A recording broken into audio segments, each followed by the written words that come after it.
Olá, meu amigo, olá, minha amiga, como é que vocês estão? Bem-vindos a mais um episódio onde estudamos obras póstumas, que é uma coletânea de artigos que certamente faria parte de um novo trabalho, uma nova obra fundamental que Kardec iria publicar, mas que não aconteceu porque ele partiu antes, né? Ele foi para o mundo espiritual antes disso, devido a muito trabalho, muita estafa, e partiu muito cedo, né? Hoje nós vamos, como você pode perceber, no obras póstumas, nós temos apenas capítulos, não tem nem classificação, porque não tem uma sequência, é uma coletânea mesmo de artigos que foi disponibilizado, alguns muito interessantes, outros nem tanto assim, porque não foram uma escolha pessoal do Kardec, foi da sua diretoria da Sociedade Espírita, né? E que traz aí um registro histórico dos pensamentos de Kardec e também os questionamentos dos espíritos na época. Hoje o tema é o egoísmo e o orgulho, suas causas, seus efeitos e os meios de destruí-los.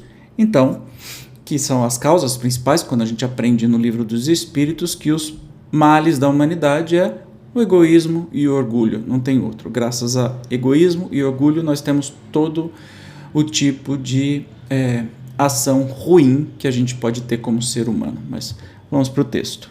É bem sabido que a maior parte das misérias da vida tem origem no egoísmo dos homens. Desde que cada um pensa em si antes de pensar nos outros e cogita antes de tudo de satisfazer aos seus desejos, cada um naturalmente cuida de proporcionar a si mesmo essa satisfação, a todo custo, e sacrifica sem escrúpulo os interesses alheios. Assim nas mais insignificantes coisas, como nas maiores, tanto de ordem moral quanto de ordem material. Daí todos os antagonismos sociais, todas as lutas, todos os conflitos e todas as misérias, visto que cada um só trata de despojar o seu próximo. O egoísmo, por sua vez, se origina do orgulho. A exaltação da personalidade leva o homem a considerar-se acima dos outros. Julgando-se com direitos superiores, melindra-se com o que quer que, a seu ver, constitua ofensa a seus direitos. A importância que, por orgulho, atribui à sua pessoa, naturalmente o torna egoísta. O egoísmo e o orgulho nascem de um sentimento natural, o instinto de conservação.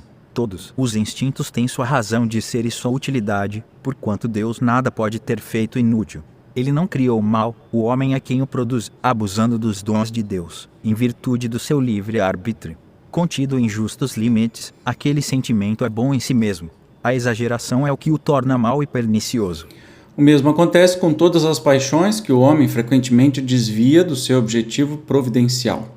Ele não foi criado egoísta, nem orgulhoso por Deus, que o criou simples e ignorante. O homem é que se fez egoísta e orgulhoso, exagerando o instinto que Deus lhe outorgou para a sua conservação. Então a gente aprende que, primeiro, que o mal não é algo criado. O mal é a ausência do bem. A criação divina é repleta de harmonia, de beleza, de felicidade, de amor, de todas as coisas boas. O mal advém do nosso orgulho e egoísmo exaltado. Não podem os homens ser felizes, se não viverem em paz, isto é, se não os animar um sentimento de benevolência, de indulgência e de condescendência recíprocas, numa palavra, enquanto procurarem esmagar-se uns aos outros. A caridade e a fraternidade resumem todas as condições e todos os deveres sociais, uma e outra, porém, pressupõem a abnegação. Ora, A abnegação é incompatível com o egoísmo e o orgulho, logo, com esses vícios, não é possível a verdadeira fraternidade, nem, por conseguinte, igualdade, nem liberdade, dado que o egoísta e o orgulhoso querem tudo para si. Eles serão sempre os vermes roedores de todas as instituições progressistas, enquanto dominarem, ruirão aos seus golpes os mais generosos sistemas sociais, os mais sabiamente combinados.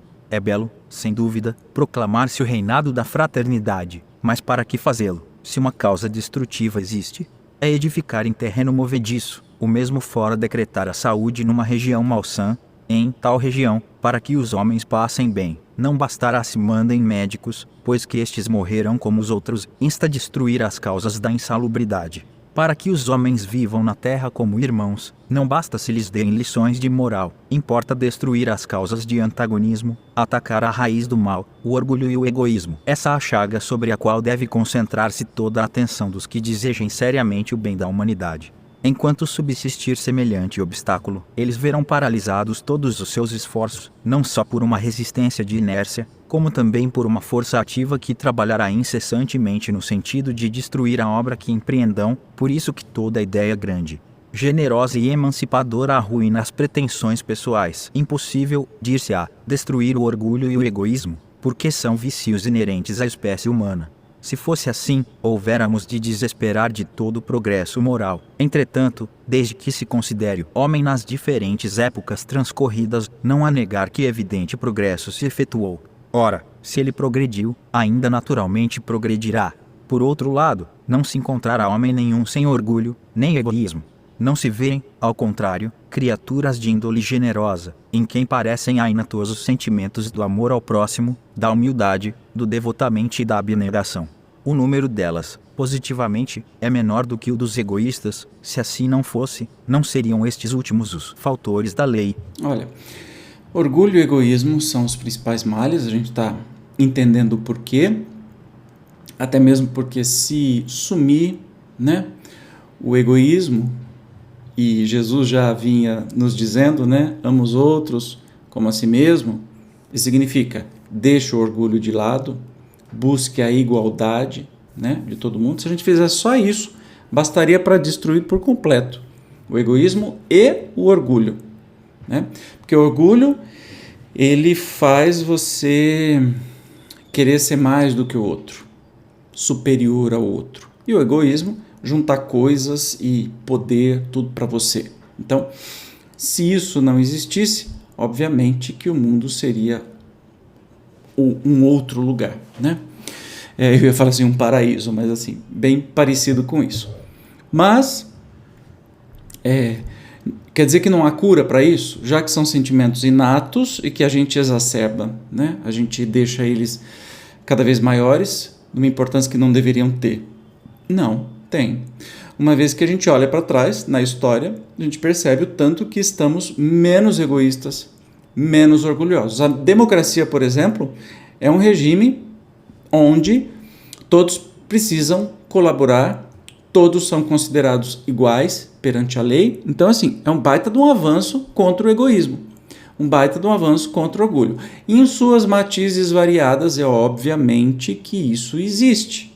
Porque ainda não tem ninguém aqui no planeta Terra isento totalmente de orgulho e egoísmo. Mas tem muita gente que é exemplo de pessoas que têm zero orgulho e que têm zero egoísmo, né? Talvez lá com as coisinhas que a gente nem consegue ver, mas pela vida que tem, a gente percebe que são pessoas que seguem realmente os ensinamentos de Jesus e que praticam já um mundo feliz nesse planeta aqui. E isso é possível fazer, é só a gente querer. Há muito mais criaturas dessas do que se pensa e, se parecem tão pouco numerosas, é porque o orgulho se põe em evidência, ao passo que a virtude modesta se conserva na obscuridade. Se, portanto, o orgulho e o egoísmo se contassem entre as condições necessárias da humanidade, como a da alimentação para sustento da vida, não haveria exceções. O ponto essencial, pois, é conseguir que a exceção passe a constituir regra. Para isso, trata-se, antes de tudo, de destruir as causas que produzem e entretêm o mal. Dessas causas, a principal reside evidentemente na ideia falsa que o homem faz da sua natureza, do seu passado e do seu futuro.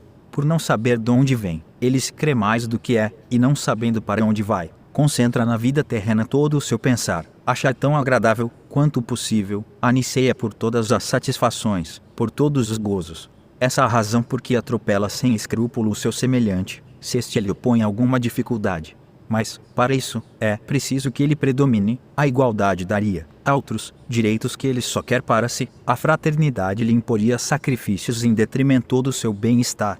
A liberdade também ele só a quer para si, somente a concede aos outros quando não lhe fira de modo algum as prerrogativas. Alimentando todos as mesmas pretensões, tem resultados perpétuos conflitos que os levam a pagar bem caro os raros gozos que logram obter. Identifique-se o homem com a vida futura e completamente mudará sua maneira de ver, como a do indivíduo que apenas por poucas horas haja de permanecer numa habitação humana e que sabe que, ao sair, terá outra, magnífica, para o resto de seus dias. A importância da vida presente, tão triste, tão curta, tão efêmera, se apaga, para ele, ante o esplendor do futuro infinito que se lhe desdobra às vistas. A consequência natural e lógica dessa certeza é sacrificar o homem um presente fugidio a um porvir duradouro, ao passo que antes ele tudo sacrificava ao presente, tomando por objetivo a vida futura. Pouco lhe importa estar um pouco mais ou um pouco menos nesta outra. Os interesses mundanos passam a ser o acessório, em vez de ser o principal. Ele trabalha no presente com o fito de assegurar a sua posição no futuro, tanto mais quando sabe em que condições poderá ser feliz. Olha que interessante, falando, né, que existem pessoas que realmente vivem sem orgulho e sem egoísmo, que são exemplos que a gente deve seguir. Me ocorre agora na cabeça, rapidamente, o Padre Júlio Lancelotti, por exemplo, mas tantos outros no planeta e de todas as épocas, né? Há muito mais criaturas dessas do que se pensa. Se parecem tão pouco numerosas é porque o orgulho se põe em evidência, ao passo que a virtude modesta se conserva na obscuridade. E a gente vê realmente, se você pensar assim, você liga o telejornal, só vê notícia ruim, de bandido, assassinato, de ladrão, de mas e se existissem notícias igualmente de todos os pratos de comida que foram dadas hoje, por todas as instituições, por todas as pessoas, por todo mundo que fez o bem hoje, pensa, compare, por todo mundo que fez a ausência do bem, o mal hoje, teve ações erradas. Entende como vai ser muito maior quem fez o bem? Muito maior as notícias boas do que as ruins? Infelizmente, a nossa imprensa, por razões que eu desconheço, vendem somente coisas ruins para estimular o consumismo, o materialismo. E aí a gente percebe que o homem, não sabendo de onde vem e muito menos para onde vai, se concentra em adquirir coisas para si, seja em forma material, seja em forma de poder. Aí vem o orgulho, né? Forma material, o egoísmo. E aí, se pensar que faz parte de algo maior, que tem ideia de onde vem e para onde vai, assim como o Espiritismo nos vem trazer informações preciosas, fica muito mais fácil passar por tudo e se desprender dos bens materiais, da materialidade e do egoísmo, da posse de outras pessoas, por exemplo, de relações e de cargos e poder, etc. e tal. Fica muito mais fácil. Então, o segredo de destruir o orgulho e o egoísmo é justamente a gente pensar na nossa verdadeira vida, que é a vida espiritual e não a material. O que causa o orgulho e o egoísmo é o materialismo, é a vida material. A partir do momento que a gente começa a transformar a nossa sociedade numa sociedade mais justa e mais igualitária, nós estamos destruindo com orgulho e com egoísmo. E a gente tem uma grande felicidade que a nossa Constituição cidadã tem nas suas linhas principais, bem no comecinho, que todo mundo é igual, todo mundo tem direitos iguais, tem deveres iguais e que todo mundo deveria ter um lugar para morar digno, poder se alimentar, né? Poder ter uma vida digna, honesta. Está na Constituição, não está no comunismo, que não um bando de gente boba que não sabe nem o que está falando, está na Constituição, assim como está nos Evangelhos, né? Onde você acha que o mundo feliz é? O mundo feliz é onde existem ricos, milionários e gente passando fome? Você jura que você acha que é isso o mundo feliz? Não, né? Então a gente vai se acostumando aí com o que é realmente um mundo feliz, onde é zero o orgulho e o egoísmo. Pelo que toca aos interesses terrenos, podem os humanos criar-lhes obstáculos. Ele tem que os afastar? E se se torna egoísta pela força mesma das coisas? Se lançar os olhos para o alto, para uma felicidade a quem ninguém pode obstar, interesse nenhum se lhe deparará em oprimir a quem quer que seja, e o egoísmo se lhe torna carente de objeto. Todavia restará o estimulante do orgulho. A causa do orgulho está na crença em que o homem se firma da sua superioridade individual. Ainda aí se faz sentir a influência da concentração dos pensamentos sobre a vida corpórea naquele que nada vê adiante de si, atrás de si, nem acima de si. O sentimento da personalidade sobrepuja e o orgulho fica sem contrapeso. Então, assim, a causa do orgulho está na crença de que o homem é... aqueles comportamentos, aquelas frases, né? O homem é o único animal racional. Jura? A gente se acha, né? E estamos reparando que um simples polvo tem sentimentos, tem comportamentos como se fosse um animalzinho de estimação. Tem sentimentos, tem inteligência. Nós não somos o único, né? A única espécie da natureza que tem isso.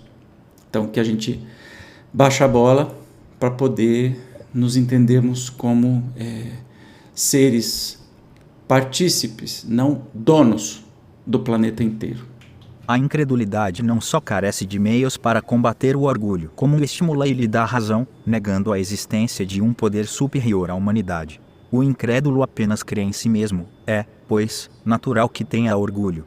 Enquanto, nos golpes que o atingem, unicamente vê uma obra do acaso e se ergue para combatê-la. Aquele que tem fé percebe a mão de Deus e se submete. Crer em Deus e na vida futura é, conseguintemente, a primeira condição para moderar o orgulho. Porém, não basta. Juntamente com o futuro, é necessário ver o passado para fazer ideia exata do presente, para que o orgulhoso deixe de crer na sua superioridade. Cumpre-se lhe prove que ele não é mais do que os outros, que estes são tanto quanto ele, que a igualdade é um fato, e não apenas uma bela teoria filosófica, que estas verdades ressaltam da preexistência da alma e da reencarnação. Sem a preexistência da alma, o homem é induzido a acreditar que Deus, dado crer em Deus, lhe conferiu vantagens excepcionais. Quando não crê em Deus, rende graças ao acaso e ao seu próprio mérito.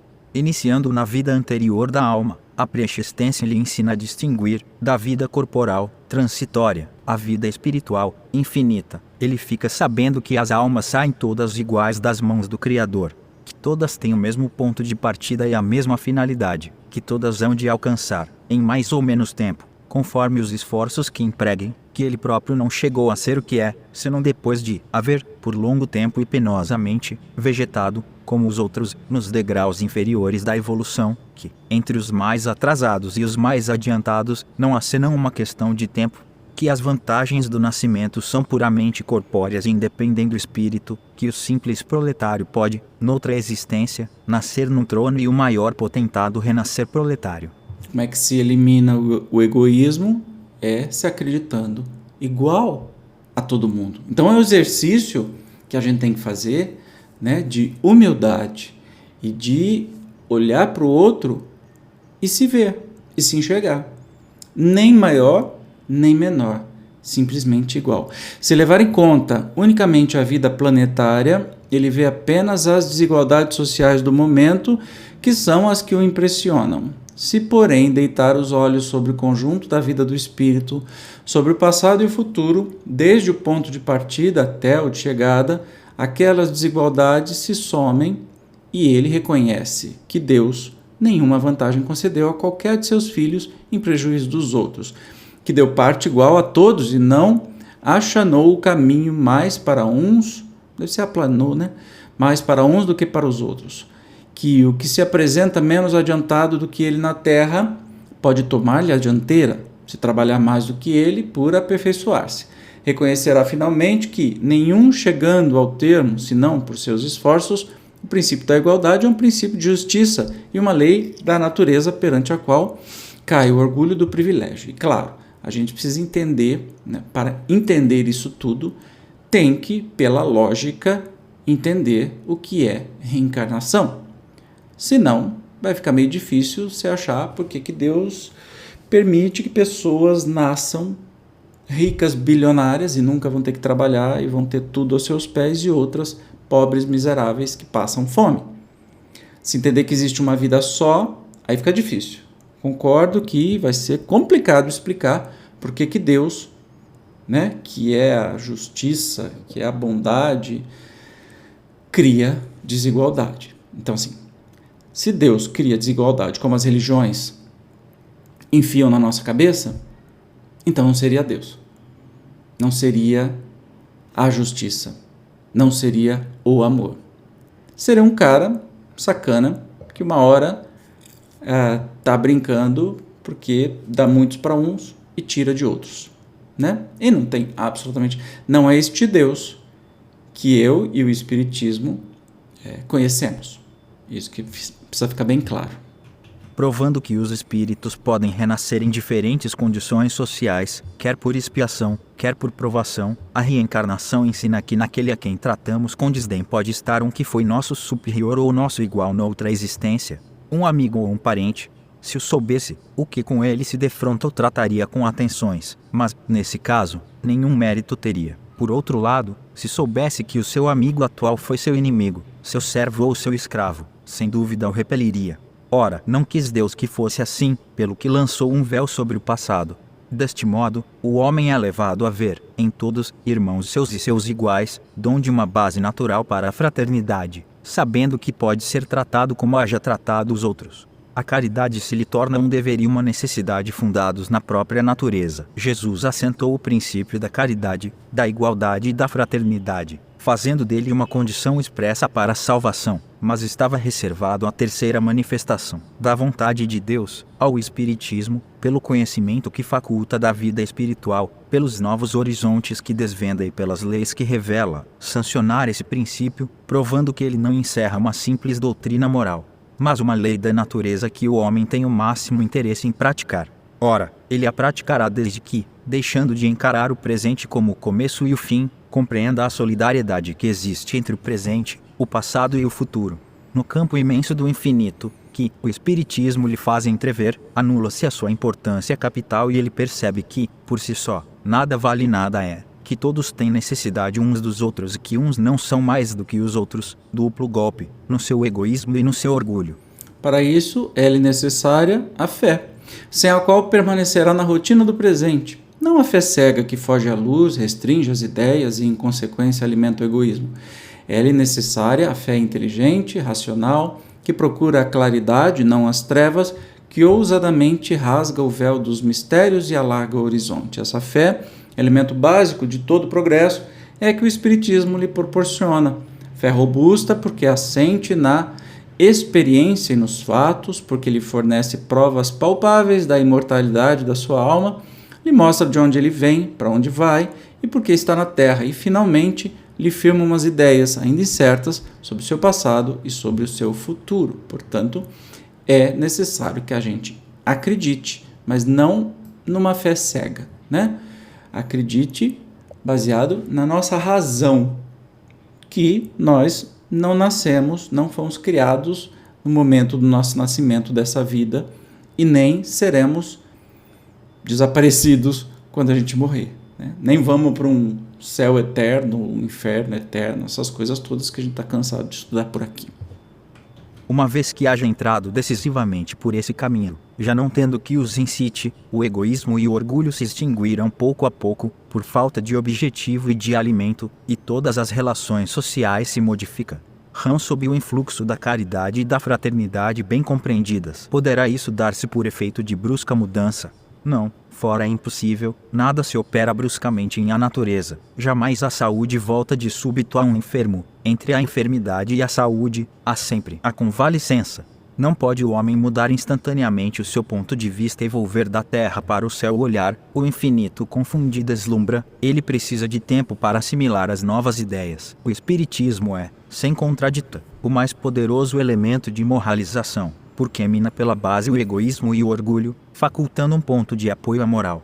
ha feito milagres de conversão. É certo que ainda são apenas curas individuais, e não raro parciais. O que, porém, ele ha produzido com relação a indivíduos constitui penhor do que produzirá um dia sobre as massas. Não lhe é possível arrancar de um só golpe as ervas daninhas. Ele dá a fé, e a fé é a boa semente, mas mister se faz que ela tenha tempo de germinar e de frutificar. Razão porque nem todos os espíritas já são perfeitos. Ele tomou o homem em meio da vida, no fogo das paixões, em plena força dos preconceitos, e se, em tais circunstâncias, operou prodígios, que não será quando tomar ao nascer, ainda, virgem de todas as impressões malsãs, quando a criatura chugar com leite a caridade e tiver a fraternidade a embalá-lo, quando, enfim, toda uma geração for educada e alimentada com ideias que a razão, desenvolvendo-se, fortalecerá. Em vez de falsear, sob o domínio destas ideias, a cimentarem a fé comum a todos, não mais esbarrando o progresso no egoísmo e no orgulho, as instituições se reformaram por si mesmas e a humanidade avançará rapidamente para os destinos que lhe estão prometidos na terra, aguardando-os do céu. Bonito, né? Então a nossa transformação não vai ser do dia para a noite, obviamente, mas o Espiritismo nos mostra um caminho muito seguro a ser seguido. Basta que a gente queira seguir ou não. No próximo episódio nós vamos falar sobre liberdade, igualdade e fraternidade, que estava muito em voga na época de Kardec, na época da Revolução Francesa, e vai ser muito legal. Para variar, eu te espero como sempre. Muito obrigado de chegar até aqui comigo. A gente se vê então no próximo episódio. Tchau!